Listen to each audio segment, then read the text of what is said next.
Assalamualaikum warahmatullahi wabarakatuh. Alhamdulillahi rabbil alamin. Alhamdulillahilladzi anzala sakinah fi qulubil mu'minin liyazdadu imanan ma'a imanihim. Allahumma salli ala sayyidina Muhammad wa ala alihi wa ashabihi ajma'in. Ya Allah, wahai yang maha menatap, berkahi majlis ini. Kami semua hambamu ya Allah, ciptaanmu, milikmu, dalam genggamanmu. Jadikan pertemuan ini menambah keyakinan kami kepadamu, menambah kebaikan akhlak kami. Jadikan pertemuan ini membuat kami semakin tercegah dari perbuatan yang tidak Engkau sukai. Ya Allah, tunjukkan kepada kami akhlak yang baik. La yahdina li ahsaniha illa anta. Tiada yang dapat menunjuki kami kepada kebaikan selain Engkau. Ya Allah, palingkan dari diri kami akhlak yang buruk. Tidak ada yang dapat memalingkan keburukan akhlak selain Engkau.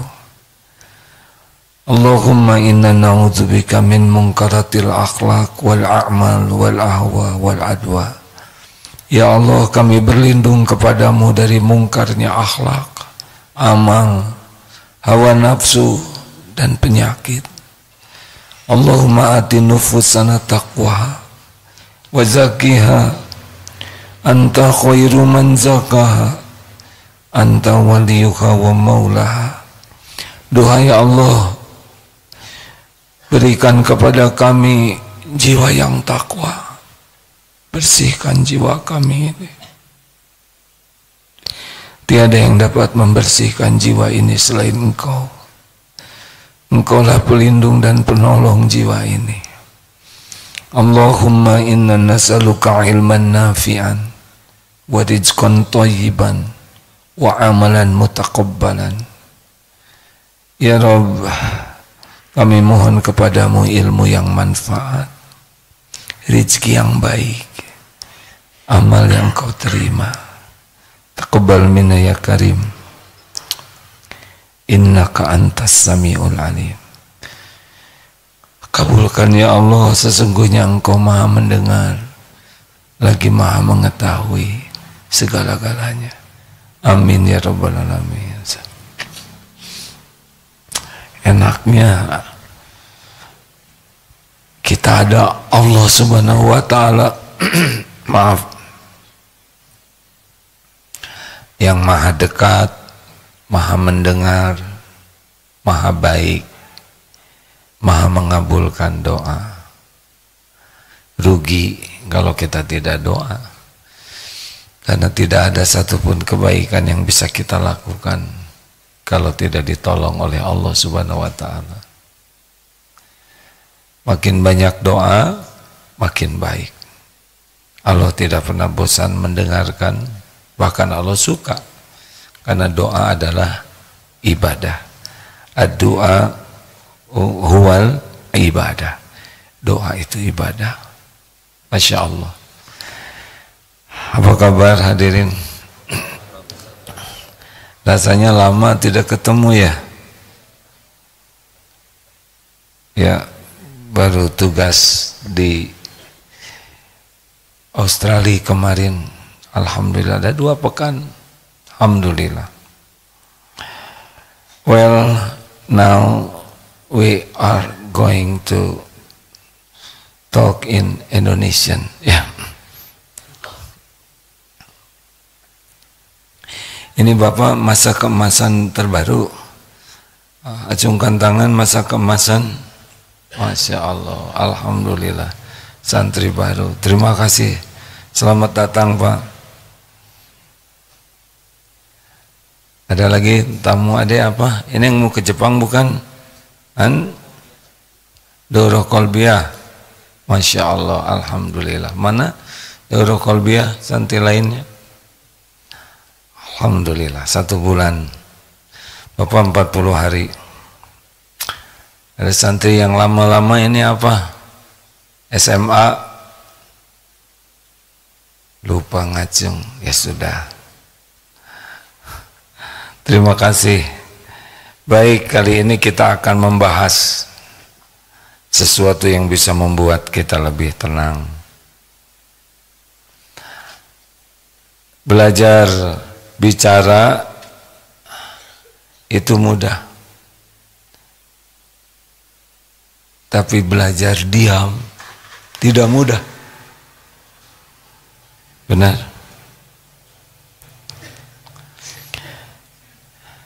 Kenapa tidak mudah? Karena kita belum paham keutamaan tidak banyak bicara. Diam itu sendiri macam-macam. Ada diam karena tidak mengerti apa-apa, namanya diam pelanga-pelongo, ya. Ada yang diam karena takut, jadi dia diam padahal ingin bicara, tapi setiap bicara jadi masalah. Ada yang diam karena sadar lebih baik diam. Sebetulnya begini hadirin, setiap kali kita bicara, kita itu seperti membuka aib kita. Kualitas iman kita, kualitas akhlak kita itu nampak dari perkataan yang kita ucapkan. Semakin kuat iman seseorang, pasti semakin hati-hati bicara. Kenapa? Karena dia tahu Allah Maha mendengar. Tidak ada satupun perkataan yang tidak didengar Allah. Innallaha sami'un alim. Allah Maha mendengar, lagi Maha mengetahui. Dan setiap perkataan dicatat malaikat. Ma yalfizu min qaulin illa ladaihi raqibun atid. Ini perkataan dicatat. Dan setiap perkataan ini pasti ada balasannya. Kalau bicara baik, in ahsantum ahsantum li anfusikum wa in asatum falaha. Jika kamu berbuat baik, kebaikan untuk dirimu sendiri. Jika kamu berbuat jahat, kejahatan itu untuk dirimu sendiri. Maka Rasulullah SAW, aku jamin surga bagi yang bisa menjaga antara kumis dan janggutnya, lisan, dan yang menjaga di antara kedua pahanya. Mungkin mengerti ya. Dan sebagian besar penghuni neraka disebabkan karena lisan. Jadi sebetulnya banyak kursus pelatihan bicara. Ada yang lebih penting, latihan diam. Ini mumpung Kamis nih, kita saum Senin Kemis. Jangan hanya saum dari makanan, tapi juga saum yang lain, diantaranya lisan. Banyak sekali dalil tentang bagaimana Rasulullah SAW mengingatkan terus-menerus tentang bahaya lisan dan keutamaan untuk menjaganya. Asal tahu saja,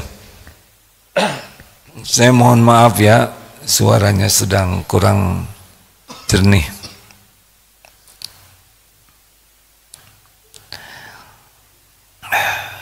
Ada 4 tingkatan. Bagaimana? Yang pertama, faliyaqul khairan. Begini dalilnya. Man kana yu'minu billah wal yaumil akhir falyaqul khairan aw liyasmut. Barang siapa yang beriman kepada Allah dan hari akhir, hendaklah berbicara baik atau diam. Apa itu bicara baik? 1, zikrullah. Banyak menyebut nama Allah dengan berbagai hal. Apakah zikrullah menyebut asmaul husna, apakah dengan zikir-zikir yang dicontohkan Rasul, apakah dengan banyak doa, banyak baca Quran, itu zikrullah, atau kajian-kajian mengingatkan ke Allah, ini zikrullah. Dan yang kedua, bicara baik itu adalah amar ma'ruf nahi mungkar, mengajak orang kepada kebaikan, mencegah orang dari perbuatan buruk. Ini perkataan yang dianjurkan sepanjang niatnya ikhlas. Jadi bukan sedikit banyak, tapi ini pada kebaikan atau tidak. Nah, kalau apa syaratnya supaya jadi baik? 3. Maaf, ini mengulang pelajaran yang lalu ya, karena banyak santri baru. Jadi syaratnya kalau mau bicara ada 3. 1, niat. Apa nih saya niat bicara ini? Supaya kelihatan pinter, supaya kelihatan hebat, supaya kelihatan serba tahu, mau pamer. Karena ada yang bicara niatnya itu hanya buat pamer. Pamer ilmu, pamer pengalaman, pamer ibadah. Ada yang bicara tidak niat untuk jadi pahala, tapi hanya ingin pujian dari kata-katanya. Kalau belum lurus niat, diam, aman. Daripada kita bicara tidak jadi pahala, buang waktu, apalagi bicara jadi dosa, jadi musibah. Selalu tanya, mau ngobrol, tanya niat. Biasanya pulang dari naik kendaraan, cerita, waduh tadi di jalan macet. Apa? Dia sudah sampai, apa perlunya cerita macet? Yang diajak cerita juga nggak akan pergi kemana-mana. Tahan. Atau ada teman yang mau pergi umroh, jangan lupa ya oleh-olehnya. Apa itu? Nyusahin orang. Jadi beban buat beliau. Gak usah bicara. Caranya kasih uang, sudah cukup. Tapi gimana kalau uangnya nggak jadi oleh-oleh? Nasib.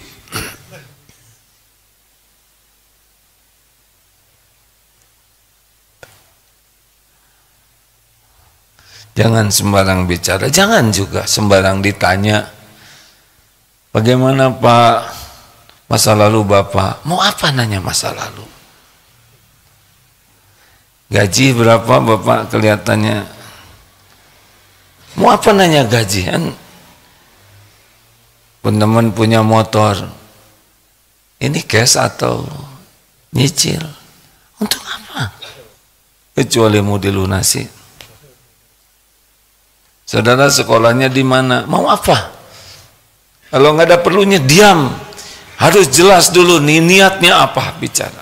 Yang kedua, konten, isi. Pastikan isinya benar. Jangan, apalagi kalau ilmu, harus benar, akurat, lengkap. Jangan mengada-ada. Tidak penting kita dianggap pintar, tidak penting sama sekali. Yang penting benar. Tidak harus kita berpanjang lebar. Yang harus tuh setiap patah kata benar. Ragu-ragu diam. Abu-abu diam.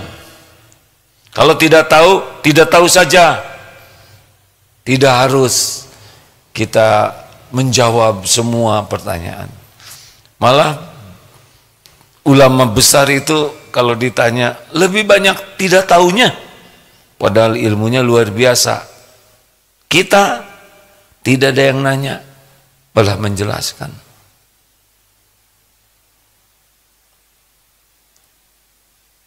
Pastikan benar.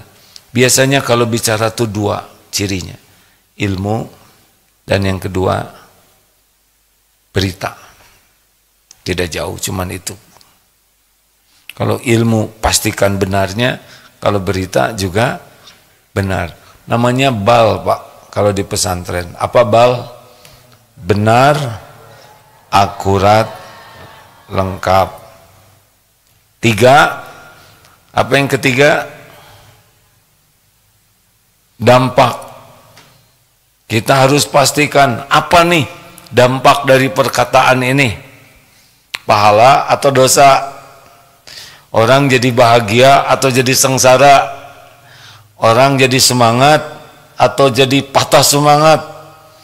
Orang jadi tergerak atau malah jadi diam? Setiap perkataan berdampak, tidak hanya bagi diri tapi bagi orang lain, tidak hanya bagi dunia tapi bagi akhirat.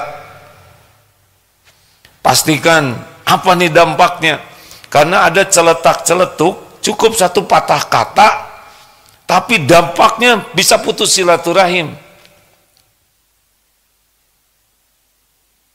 Hati-hati, maka orang yang paling mudah celetak-celetuk, itu paling mudah bermasalah dalam hidupnya.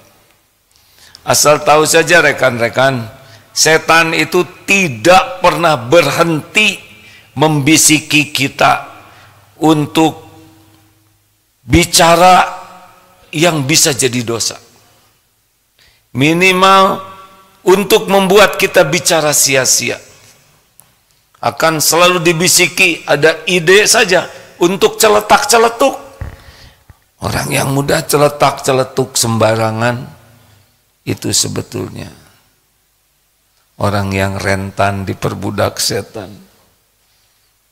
Bisa putus silaturahim, bisa jadi musuh, bisa jadi rusak suasana.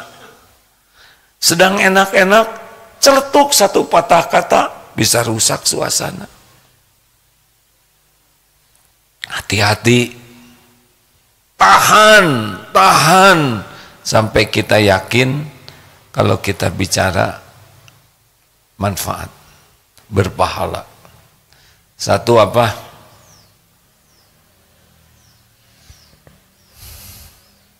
Satu,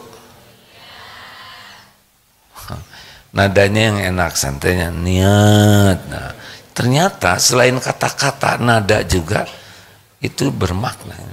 Satu, niat. Emang kata-katanya sama. Niat A gitu. Satu apa? A. Nggak boleh pakai A, ya nggak? Satu, dua, konten atau isi, ya. 3, dampak. Saya tidak boleh jengkel. Dampak itu juga dicatat itu, ya. Setiap perkataan ada balasannya. Jadi gimana? Ya, diam. Katanya ditanya. Lanjut.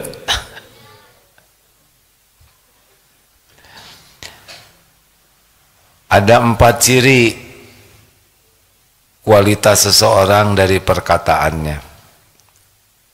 1, ini kualitas yang paling utama. Kalau berjumpa dengan orang ini, sebaiknya kita banyak mendengar dan jangan jauh, karena akan terbawa manfaatnya. Orang yang kualitas yang paling tinggi seperti yang disampaikan tadi, kalau bicara pasti nyambung ke Allah. Karena Allahnya sudah ada di, tentang keyakinan kepada Allahnya sudah mendominasi hatinya, pikirannya. Jadi tidak bisa bicara apapun tidak nyambung kepada Allah. Karena semua urusan itu pasti ada dalam kekuasaan Allah. Bicara apa saja pasti nyambungnya ke Allah. Dan bicara tentang Allahnya itu bulat, mantep. Bukan hanya sekedar Allah. Kan ada yang astagfirullah, astagfirullahaladzim. Padahal dia jengkel, ya. Dia tidak ingat ke Allahnya. Dia sedang mengekspresikan kekecewaan dan kejengkelan dengan menyebut nama Allah. Tidak nyambung, ya. Ibu anaknya jadi juara bintang kelas. Alhamdulillahirrabbilalamin. Ya Allah, memang keluarga kami itu. Nah, ini juga tidak nyambung ya. Dia memuji Allah tapi pengen dipuji. Memang sudah jadi tradisi. Suami saya juga seorang bintang kelas. Yang saya juga dulu, maaf aja ya, tidak naik kelas. Astagfirullah. Ini setan ngebisikin terus. Nah, lanjut.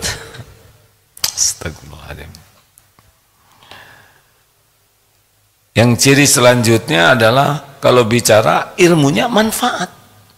Jadi kalau bertemu dengan orang ini bicara, selain kita jadi ingat Allah, kita jadi nambah ilmu. Nah, ini berkualitas. Tiap perkataan tuh jadi seperti rezeki ilmu bagi kita. Itu yang kedua. Yang ketiga, setiap beliau bicara itu seperti ada tenaga yang menggugah diri kita. Karena beliau bicaranya tidak hanya pakai lisan tapi pakai hati. Kalau orang bicara pakai hati itu masuk ke hati. Tidak ada rekayasa kata-kata, tapi setiap kata-kata benar-benar niatnya ikhlas, sehingga kalau kita jumpa dengan orang berkualitas, kata-katanya itu punya daya gugah, daya ubah yang membuat kita tergerak. Tadi pengetahuan, tapi menyentuh hati. Dan yang keempat, cirinya adalah solusi. Jadi kalau bicara tidak sibuk dengan mempermasalahkan masalah, tapi sibuk menjadi solusi atas masalah. Akhwat, santri, kalau nanti ketemu calon suami seperti ini, sebaiknya nggak usah terlalu banyak berpikir. Tapi masalahnya dia mau atau tidak, itu aja yang astagfirullah. Kan ada yang mau nikah tuh bukan kita mau sama dia, ya kan? Betul, Pak? Dua, ciri yang kedua, tadi orang yang utama, Pak. Yang kedua, ini orang biasa-biasa. Pada umumnya, kalau bicara ada cirinya. Cirinya adalah sibuk cerita peristiwa. Biasanya orang seperti ini tiap lihat sesuatu, dengar sesuatu, kemudian dia ceritakan. Kalau ada imannya, cerita itu naik jadi ingat ke Allah, cerita itu jadi ada ilmu, cerita itu jadi ada hikmah, cerita itu jadi solusi. Kalau orang kurang iman, buang waktu. Segala diceritakan. Memang dia tidak menghina, dia tidak mengeluh, tapi dia buang waktu. Padahal waktu itu modal kita. Ngobrol tuh makan waktu loh, Pak. Tidak ada ngobrol yang tidak makan waktu. Makanya suka dianjurkan, di sini tidak ada yang ngobrol. Ibu-ibu kalau pengajian, kalau mau ngobrol tanya dulu sama yang diajak ngobrol. Bu, boleh saya ngobrol? Gitu. Karena yang diajak ngobrol ini sedang fokus belajar. Dengar ilmu yang manfaat, ilmu menuntut ilmu wajib. Ini ngajak ngobrol. Dia mencuri waktu. Alhamdulillah, santri tidak ada yang ngobrol. Karena sedang tidur menjawab. Sok lah, tenang we santri, saya mah tidak akan jengkel, lihat aja nanti di rapot ya. Astagfirullah, ganggu aja santri. Nomor berapa? 2. Yang nomor 3 namanya orang rendahan. Utama, biasa, rendahan. Jadi kalau orang segala diobrolin, nih ciri-ciri kualitasnya kurang. Nah, kalau ini ciri-ciri kualitasnya jelek. Siapa orang yang rendahan? Tidak jauh. Kalau bicara itu pasti tidak enak didengar. Mengeluh, mencela, ngerasulo. Tahu ngerasulo? Ngerasula, gak ridho dengan keadaan, buruk sangka, menghina. Pokoknya sekali keluar sesuatu dari mulutnya jadi tidak enak. Kenapa? Tahu kenapa? Karena hatinya banyak penyakit, sombong, ujub, iri dengki, ria. Di sini tidak enak. Kalau di sini tidak enak, maka kata-kata yang keluar tidak akan enak didengar. Juga raut mukanya tidak enak dilihat. Nadanya juga tidak enak. Nada itu menentukan. Contoh, monyet. Nggak ada yang tersinggung kan? Sekarang ganti nada, monyet. Kata-katanya sama, tapi efeknya beda. Benar? Ini contoh lama. Misalkan dalam peperangan, serbu, semangat tidak? Sekarang ganti nada, serbu. Kira-kira gimana pasukannya? Pada ngelihat ya kan? Ini kenapa komandan? Sangkanya rapat. Astagfirullah. Lanjut. Ada orang yang dari bangun tidur sampai tidur mulutnya tuh nggak pernah bener ngomongnya. Ada tuh. Bau apa nih? Lah kan dia yang menguap ya. Kan hidung beliau tetangga mulutnya. Awas, awas, awas. Belum apa-apa udah ngancam. Kamar mandi gosek, yang bersih, jangan sampai bau. Belum juga ada yang masuk. Begitu. Semuanya jadi masalah. Mau makan, makan apa ya? Bubur ayam bu, bosen. Ayamnya pada mati. Udah. Nasi uduk, sekarang nasi uduk. Apanya? Apanya yang kecil-kecil? Kerupuknya kecil-kecil. Memang sebesar apa ya? Udahlah. Pokoknya apa aja dikomentarinya tuh negatif. Itu orang yang rendahan.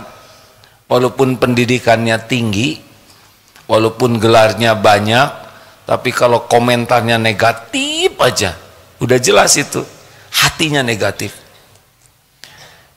Nauzubillahi min dzalik. Dan ada yang keempat, namanya orang yang dangkal, utama, biasa, rendahan, dangkal. Tahu yang dangkal cirinya apa? Tahu tidak? Saya. Jadi setiap perkataannya tuh dominannya itu adalah saya, aku, I, gue, ogut, ik. Orientasi apapun dari pembicaraannya, dia tidak peduli dengan apapun, kecuali kalau bicara dia hanya akan memamerkan dirinya. Ini dulu ya, pada waktu saya belum datang ke daerah ini daerah kacau ya, kemudian saya ada di sini, lalu dengan ide saya ya, lalu saya sebarkan ide saya ini, kemudian orang-orang itu mau mendengarkan saya ya, dan kemudian mereka atau saya nih, jadi pusing dia, karena kebanyakan saya.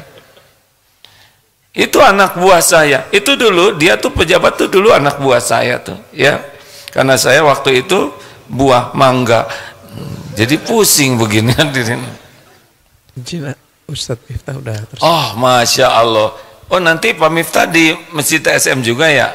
Masya Allah. Hadirin sekalian, guru kita hari ini selain akan mengajar di MQFM dan nanti jam 9 di TSM Trans Studio Mall, ada masjid di sana.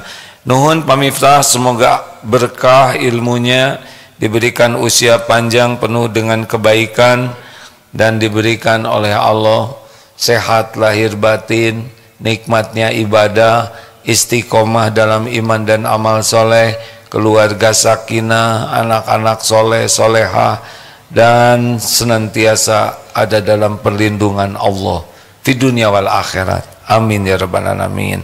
Teman-teman yang di MKFM silahkan ya. Baik, lanjut.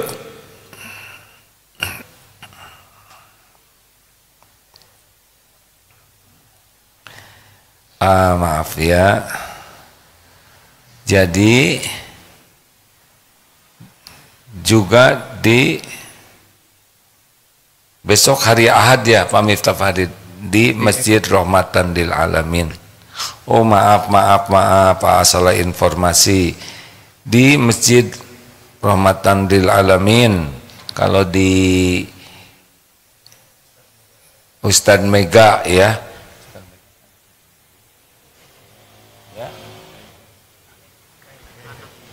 Ya, yang mengisi di AA tertukar informasi, maaf, kalau di TSM jam 9 Ustadz Mega, yaitu putranya Kang Ibing, dan sesudah itu jam 10-nya bagian AA. Kalau di Eko Pesantren Pak Miftah Farid jam 9. Jadi hari Ahad pertama itu di Eko Pesantren 1, hari Ahad kedua di Masjid Istiqlal, itu rutinnya.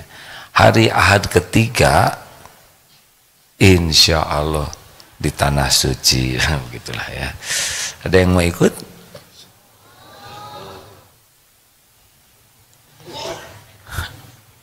Insya Allah ya. Baik, udah 4 ya tadi ya. 1, apa ciri yang utama? Allah, ilmu yang manfaat, hikmah yang menggugah, solusi. Orang yang biasa cirinya apa? Peristiwa. Banyak sia-sianya, rugi, kecuali kalau ngangkat ke atas jadi bagus. Yang ketiga, orang yang rendahan. Apa cirinya? Negatif, perkataannya tidak ada yang enak didengar. Yang keempat, dangkal. Orang dangkal ini bicara apapun fokusnya hanya memamerkan dirinya saja, pasti banyak sekali sayanya. Itu anak buah saya itu, nah dah saya lagi, bukan tidak boleh nyebut saya ya, jangan Bapak siapa? Saya dangkal, bukan begitu.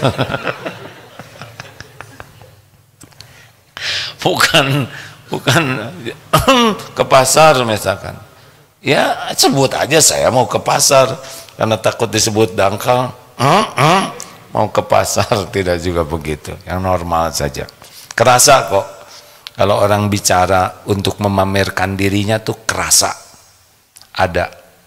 oleh kita. Kenapa begitu dangkal?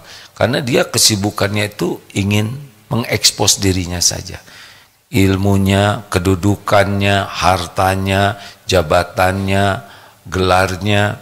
Bukan tidak boleh, ada kalanya diperlukan, tetapi kalau sudah dominan ya. Masih ingat perumpamaan yang dulu itu, saya belum nyari lagi. Itu kucing lucu ya, bulunya panjang seperti singa. Saya pernah ke Singapura, nggak nyambung, hadirin, dari kucing jadi pengumuman. Iya, orang suka dicantel-cantelkan. Misalkan lihat celengan kan macam-macam. Ada yang kucing-kucingan, ada yang bukan kucing-kucingan, celengan kucing, ada juga yang gajah-gajahan. Ini celengan modelnya macam-macam ya. Ini celengan seperti celengan gajah. Udah tahu nggak gajah itu lambangnya apa? ITB. kan suami saya lulusan ITB, keluarlah yang. Jadi dari celengan juga keluar itu. Apa aja, lihat potret, ada gambar Ka'bah, ini potret zaman dulu, yang sekarang nggak kayak gini. Kemarin kan waktu saya umroh keluar ya, apa aja keluar, apa aja nanti dia akan mengeluarkan dirinya. Saudara ke sekolah di mana? Oh saya S1 atau S2? Saya SMA. Oh ya, terus semangat ya, karena waktu saya pendidikan S2 dan S3 keluar. Anak ibu berapa juz apalnya? 15 juz. Oh tingkatkan terus bu, karena waktu anak saya 30 juz keluar juga itu ya. Jadi nanya apapun sebetulnya cari input untuk mengeluarkan simpenan dia. Jadi dia mah nggak ada pedulinya orang lain apa untung atau tidak. Kepedulian dia cuma satu, pamer dirinya. Ini orang yang paling dangkal. Kata teori begitu. Baik, apa sih keuntungannya nggak banyak bicara? Nih, ringkas ya. Satu, orang yang tidak banyak bicara aman, tidak bikin dosa. Hati-hati ngobrol tuh pidosaeun hadirin. Apalagi tukang celetak-celetuk, orang yang banyak komentar, dia akan banyak masalah. Yang kedua, orang yang tidak banyak bicara tuh tenang. Orang yang banyak bicara kecenderungannya tidak bahagia, tidak tenang hidupnya. Karena dia sangat rentan dengan berbuat dosa. Ria, ujub, bohong ditambah-tambah, nyakitin orang, gibah, tidak gampang sama sekali. Ngobrol itu sangat tidak gampang. Sok tahu, sok pinter, meremehkan, ngejek, menghina, memanggil dengan gelaran buruk. Tidak gampang sama sekali bicara itu, Pak.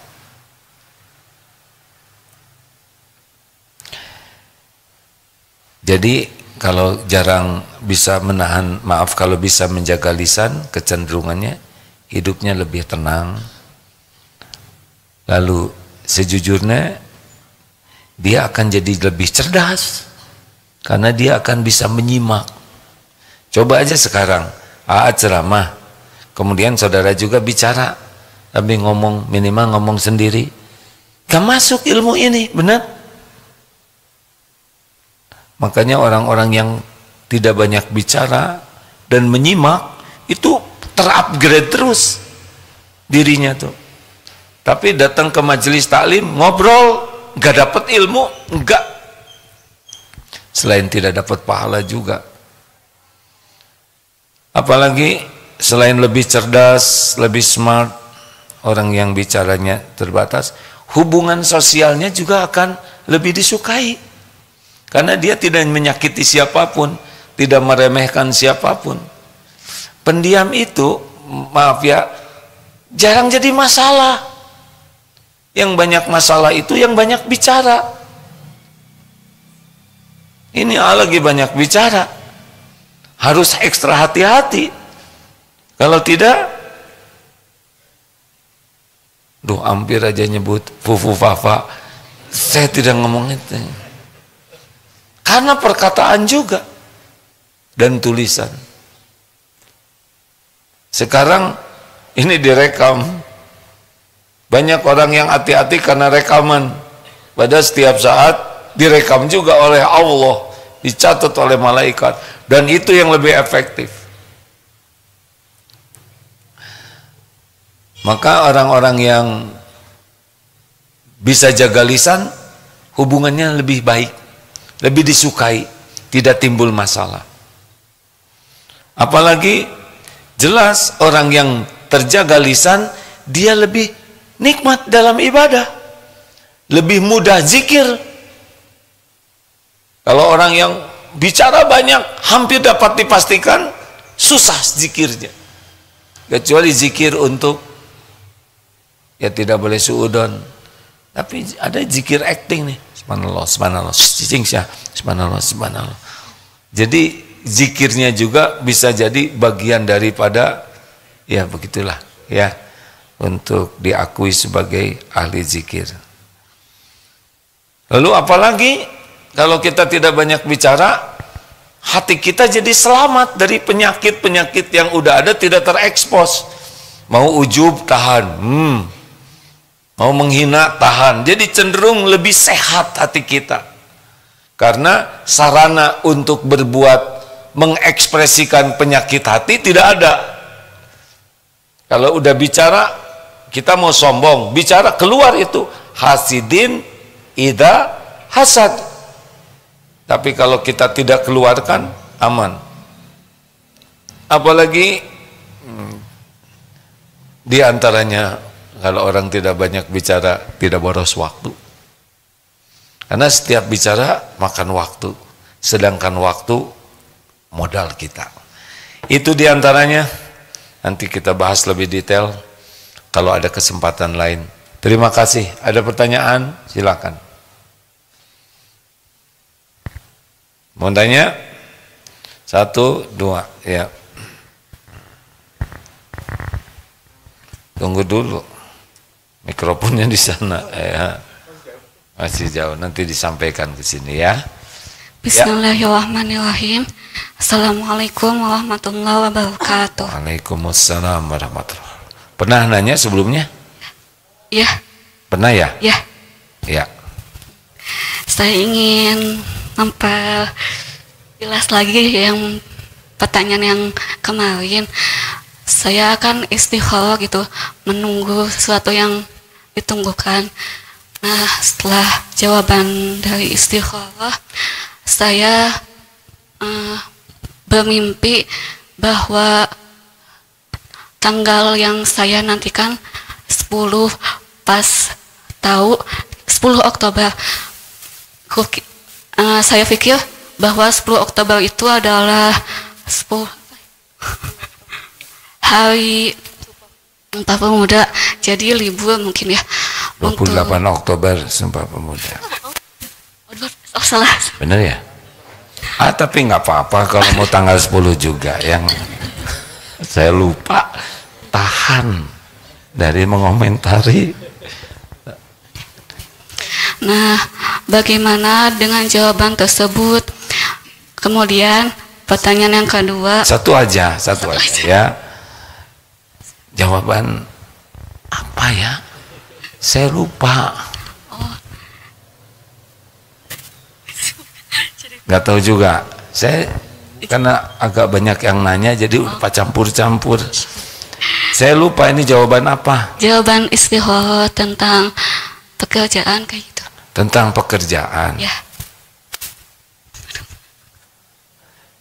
Ya. Gini aja lah, istikharah lagi aja. Supaya lebih jelas. Astagfirullah. Ini cara ngeles begini nih Pak ya. Pertama saya tidak begitu paham yang di istikharahnya, saya lupa, maaf ya. Yang kedua tanggal 10 begini ya. Ini secara general saja ya. Jadi hasil istikharah itu tidak harus dalam bentuk mimpi, tapi terkondisi dan tenang, itu kuncinya.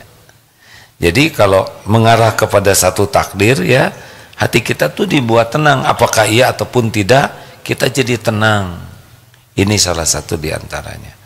Ya, kalau masih ragu istikharah lagi aja ya, apa-apa. Terima kasih ya. Punten, silakan. Ada yang mau nanya? Cukup mikrofonnya. Mim, ada di medsos kah? Assalamualaikum warahmatullahi wabarakatuh. Waalaikumsalam warahmatullahi wabarakatuh. Punten, boleh saya berbicara di luar tema sebentar saja? Boleh.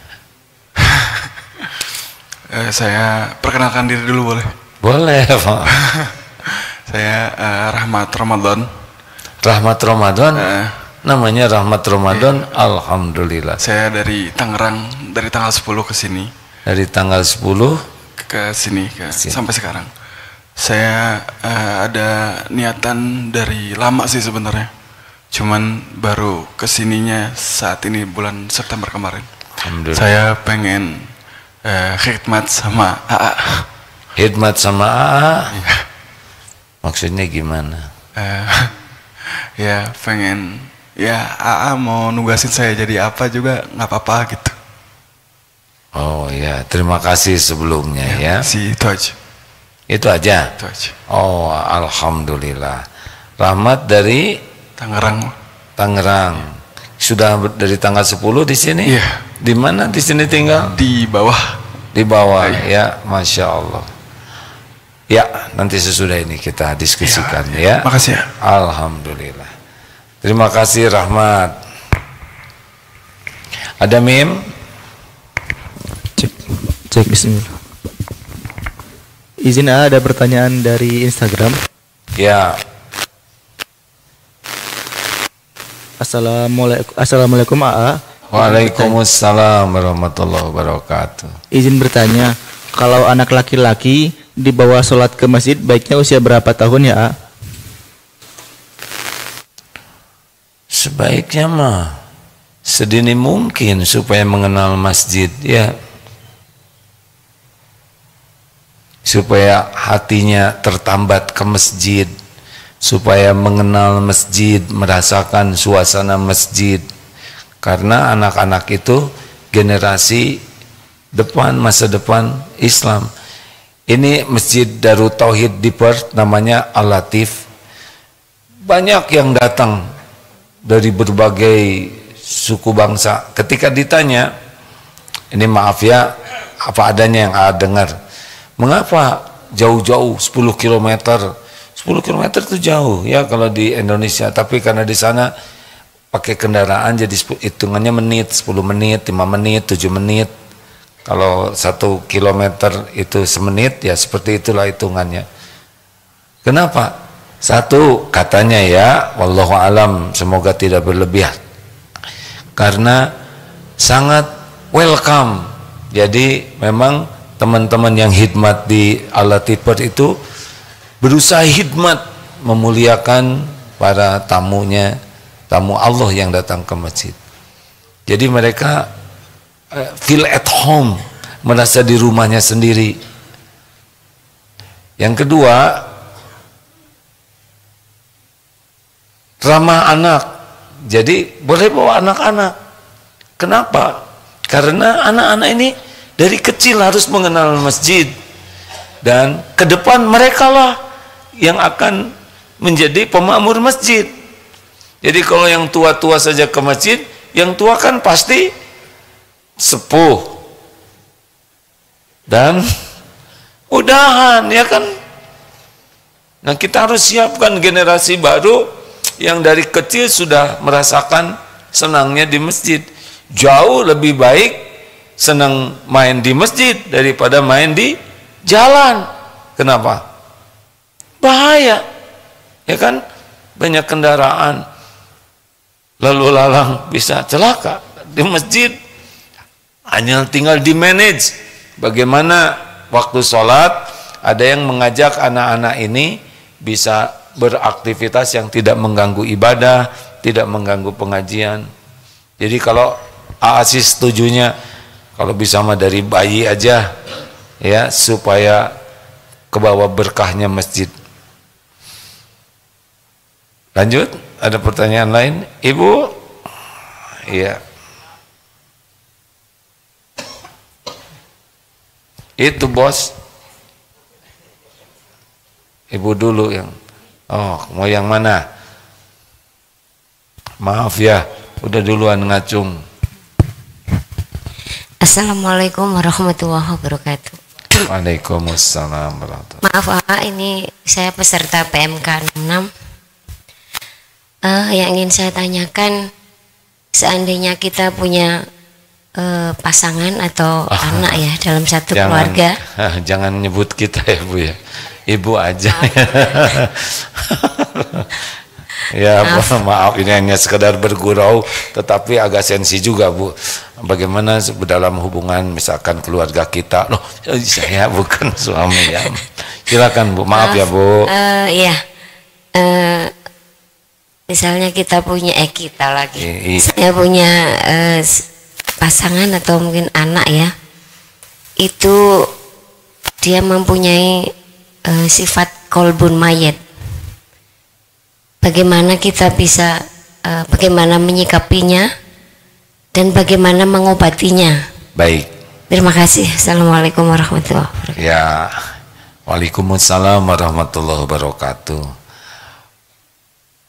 Sebaiknya jangan disebut kolbun mayit ya, karena itu vonis seperti yang tidak akan berubah lagi.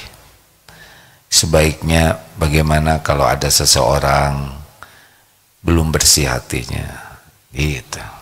Kalau belum ini berarti baik sangka. Sebetulnya yang bisa membulak-balik hati itu adalah Allah. Kita semua sebagai guru, sebagai orang tua tidak bisa membulak-balik hati siapapun. Anak itu ciptaan Allah. Anak itu milik Allah. Anak itu amanah Allah. Anak itu ujian dari Allah. Jadi bagaimana nih supaya anak jadi baik? Yang pertama adalah tobat sebagai orang tua. Kalau kita diuji, anak ada yang belum soleh, bersikap belum baik kepada kita, belum sesuai harapan, yang pertama tobat. Mengapa? Karena setiap kepahitan diundang oleh dosa kita. Wa ma asobakum min musibatin fabima kasabat aidikum wa ya'fu an katsir. Musibah apapun yang menimpamu itu karena tanganmu sendiri. Yang boleh berkata begini yang bersangkutan, yang lain tidak boleh. Ya, lihat ini kecurian, iya dasar pelit, nggak boleh. Bukan kapling kita. Kapling kita berbaik sangka dan mendoakan. Tapi kapling yang ditimpa ujian, astagfirullah, ya Allah ampuni saya ngaku belum jadi ayah yang baik, belum jadi contoh, sangat banyak contoh buruk yang saya lakukan, ampun ya Allah, saya belum mendidik anak dengan sungguh-sungguh, belum mendidik dengan hati yang ikhlas, ampun ya Allah, saya belum mendoakan anak-anak dengan sungguh-sungguh, menghibah agar engkau menyelamatkan anak. Kan ada yang belum sungguh-sungguh doa, doanya hanya basa-basi aja. Rabbana hablana min azwajina wa dzurriyyatina qurrata a'yun waj'alna lil muttaqina imama. Amin amin amin ya rabbal alamin. Tidak pakai hati, tidak menghibah, tidak memelas, tidak merengek kepada Allah. Itu pun masalah tuh. Harusnya kita tuh betul-betul doa itu seperti ini harusnya ya. Ini sebagai orang tua doa ingin anak soleh kayak gini nih. Diumpamakan ada seorang anak nakal masih kecil, lalu oleh ibunya, udah kamu di luar aja, ditutup aja pintu. Ibu buka, tolong ibu buka, ibu nggak dibuka. Ibunya lihat dari jendela, buka ibu, merengek, maafkan saya, tolong ibu, sampai ketiduran di pintu saking merengek-rengek menunggu dibuka. Nah, kalau seorang hamba minta tolong ke Allah seperti itu, insya Allah diijabah. Pernahkah orang tua merengek kepada Allah minta anaknya jadi soleh? Tidak banyak. Pernahkah anak merengek kepada Allah minta agar orang tuanya diselamatkan di dunia wal akhirat? Berapa banyak anak yang tidak mau mendoakan orang tua hanya karena merasa terluka hatinya. Padahal perjuangan pengorbanan orang tua begitu panjang lebar. Makanya ada yang menyebutkan kalau anak doa Rabbighfirli wali walidayya warhamhuma kama rabbayani shaghira, cuma 5 kali sehari habis sholat, ini anak masih durhaka, katanya begitu menurut seorang ulama. Kenapa saya disebut durhaka? Coba doa Rabbighfirli 5 kali, Rabbighfirli wali walidayya warhamhuma kama rabbayani shaghira 5 kali. Capek tidak? Tidak. Berkeringat tidak? Tidak. Jadi lemes tidak? Tidak. Kamu segitu aja pelit, orang tua habis-habisan, lahir batin, pikiran, perasaan, jaga, ngedidik, melindungi anaknya. Anak juga begitu. Harusnya kita merengek kepada Allah agar orang tua kita dibahagiakan, diselamatkan. Baru tuh anak baik. Kembali ke pertanyaan tadi, sebagai orang tua, pernahkah kita ngejerit ke Allah? Kita lihat anak salah tuh sebagai akibat perbuatan kita. Jadi bukan sebel ke anak, tapi kasihan. Dan kita merasa bertanggung jawab. Yang kedua, harus jadi contoh. Sesudah kita minta ampun, kita harus jadi contoh. Contoh apa yang kita lakukan kepada anak-anak? Bukan hanya di depan anak, tapi di belakang juga. Karena Allah melihat kita tidak hanya waktu di depan anak-anak. Yang ketiga itu, maaf tadi doa ya. 1 tobat, 2 contoh, 3 doa. Yang keempat, mendidik. Kita harus punya kesabaran luar biasa untuk mendidik dengan niat dan cara terbaik. Yang bolak-balik hati Allah. Yang kelima, lingkungan. Bagaimana kita membantu anak menemukan lingkungan terbaik. Itu diantaranya. Waktunya habis. Maaf. Terima kasih hadirin sekalian. Kalau lihat tayangan yang zaman dulu suka malu rasanya. Jangan dilihat yang dulu-dulu ya. Karena dulu ilmunya belum nyampe dan belum banyak riadoh latihannya. Jadi mungkin belum sesuai dengan ceramah yang akhir-akhir ini. Gitu. Maksudnya ya maafkanlah kalau lihat tayangan-tayangan yang zaman dulu yang belum terjaga lisannya. Terima kasih atas kemaafannya. Subhanakallahumma bihamdik, asyhadu an la ilaha illa anta, astagfiruka wa atubu ilaik. Assalamualaikum warahmatullahi wabarakatuh.